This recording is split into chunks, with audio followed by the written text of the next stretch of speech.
నువ్వు అన్వేషించే ఆనందాన్ని నీలోనే సృష్టించుకోవాలి. దానికోసం నీవు బాహ్య విషయాలపై గాని, ఇతరులపై గాని ఆధారపడకూడదు. ప్రేమ విషయంలో దానిని ఇవ్వడంలోనే ఆనందం అనుభవించాలి గాని, తీసుకోవడంలో మాత్రం కాకూడదు. ఆధ్యాత్మికత అనేది సంతోషం, ఆనందం, బ్రహ్మానందానుభూతి. ఎందుకంటే ఆత్మ వ్యాప్తి చెంది తాను ఎక్కడి నుండి వచ్చిందో ఆ మూల స్థితికి చేరే మార్గంలో వెళుతోంది. కాబట్టి నీ వయస్సుకు తగినట్లుగా నీవు జీవనం గడపాలి. నీతి నియమాలకు, విలువలకు అనుగుణంగానే నడవడి ఉండాలి సుమా. భవిష్యత్తులో నువ్వు తప్పు చేశాననే భావంతో పశ్చాత్తాపపడే పనులు చెయ్యకూడదు. దీని అర్థం నీకు బాగా తెలిసిందనుకుంటాను.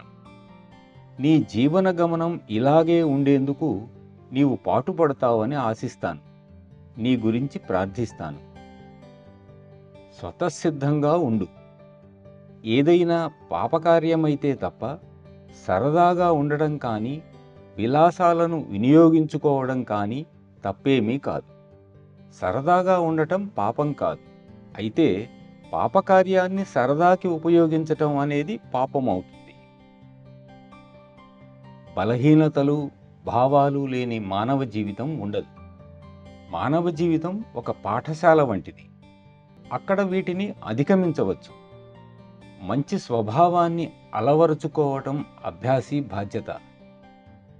నీ సహకారం, అంగీకారం లేనిదే ఏమీ సాధ్యపడదు.